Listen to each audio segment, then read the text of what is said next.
Did you know that the first Coke drink was red wine mixed with cocaine? And can you guess which country consumes an average 700 glasses per year? How about the version that tastes like space? Coca-Cola is a drink enjoyed all over the globe, and here we reveal its secrets and some little known facts. The recipe isn't as secret as you think. Coca-Cola makes a big deal about its recipe being a closely guarded secret, going as far to say that it's locked in a high-security vault at Atlanta, pictured. But in 2011, This American Life published what it believed to be the recipe, found in a 130-year-old notebook belonging to the inventor's best friend. The drink's 15 ingredients include cinnamon, neroli, coriander, and nutmeg oil. Coca-Cola insisted, if anything, this was an old recipe. Early Coca-Cola didn't contain much cocaine. Invented by pharmacist John Pemberton in 1886, Coca-Cola was originally advertised as a brain tonic to relieve headaches and exhaustion. It contained ingredients from the kola nut, including caffeine and also cocaine, but not as much as people think. There was only 9 milligrams per glass, and it was removed in 1903. Pictured as a vintage Coca-Cola advert from the 1890s. The first Coke was red wine mixed with cocaine. Pemberton's inspiration for the drink was a popular concoction called Vin Mariani, invented in France. It was a mixture of Bordeaux and wine and cocaine. This poster pictured here from 1895 shows how it was marketed as a tonic that fortifies and refreshes the body and brain. However, the US, especially the Deep South, was in the midst of an anti-alcohol movement. This gave Pemberton the idea of creating a drink for those who were abstinent. Coca-Cola's name comes from the coca plant and the kola nut. The name Coca-Cola was born out of 2 components of the drink: cocaine, which was derived from the coca plant, and caffeine from the kola nut. Alliteration was deemed to be more marketable. The logo hasn't changed much since 1886, aside from a few tweaks. The Spencerian font first used is still evident in today's design. The most noticeable addition was the wavy underline in 1969. This advert was published in Family Circle magazine in July 1953.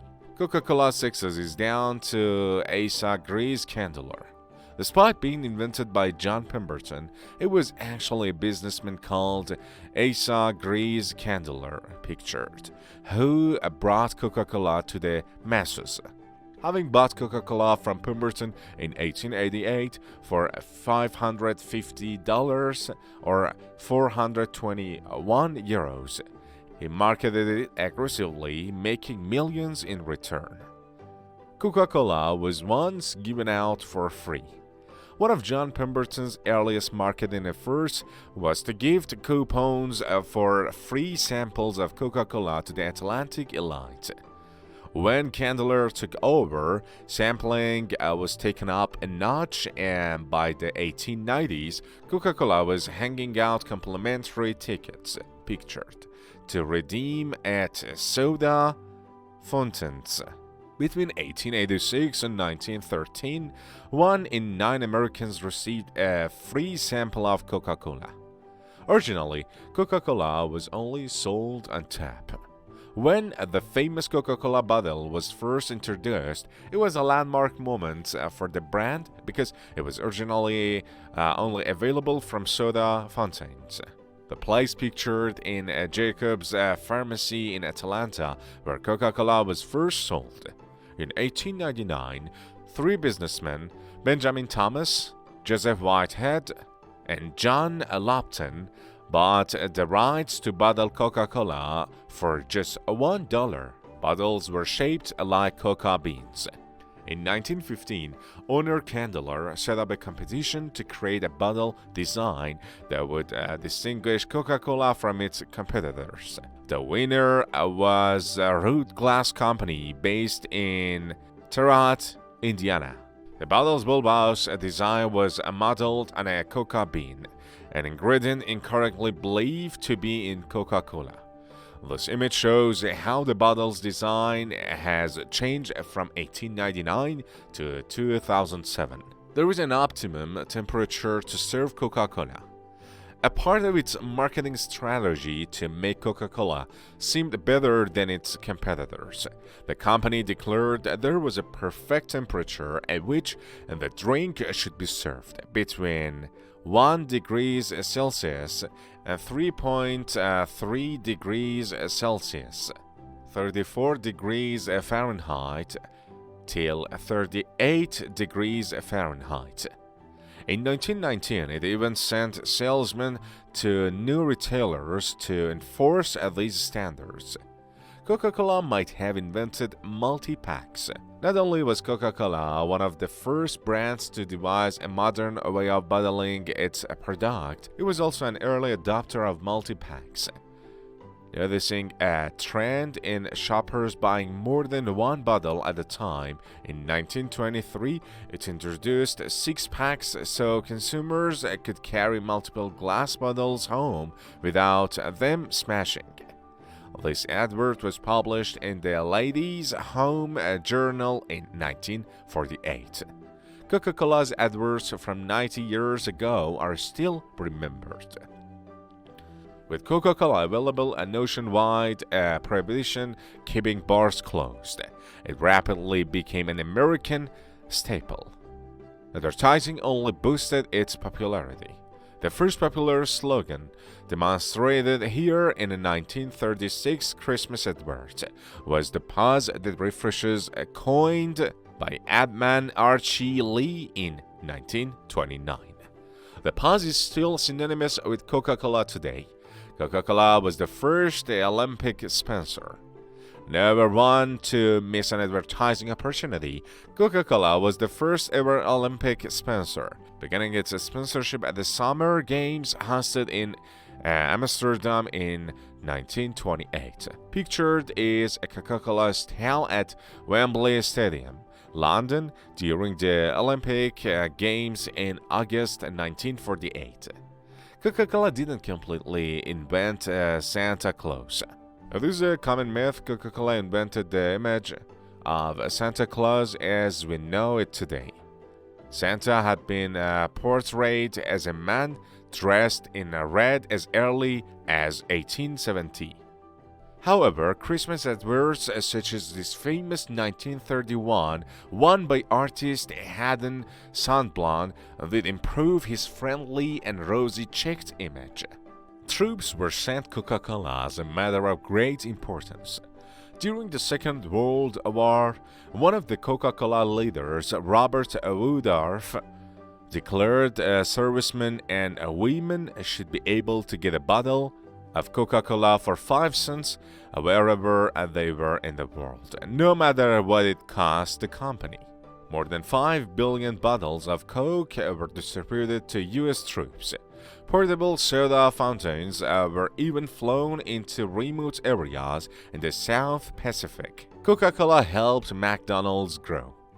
Looking to become the biggest fast food chain in America, McDonald's chef Ray Kroc approached Coca-Cola in 1955 to create a partnership with the already well-established soda brand. One meeting and a handshake later, and the pair haven't looked back.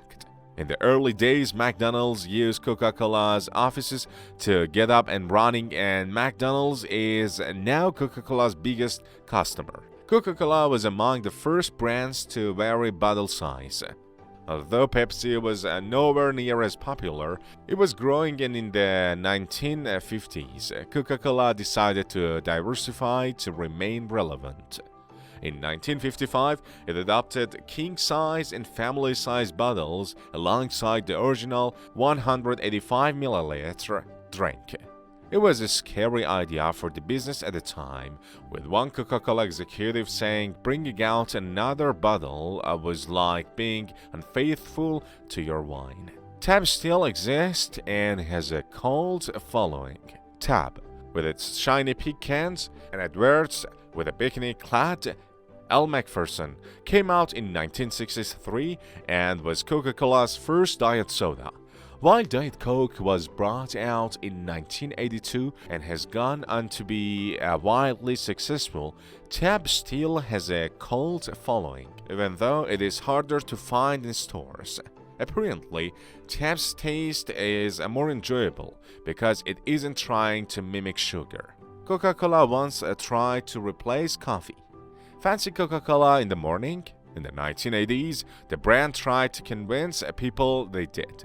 There was a media storm reporting figures that suggested people were swapping their morning coffees for cool and fizzy caffeine fix. The Los Angeles Times article wrote that only agrarian societies enjoyed hot bitter drinks in the morning. However, the PR campaign failed because people couldn't be persuaded it was normal to wake up with soda. Coca-Cola was the first soft drink to be consumed in space.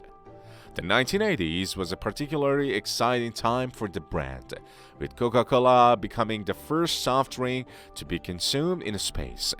In 1985, astronauts aboard the Space Shuttle Challenger drank the fizzy drink from special Coca-Cola space cans.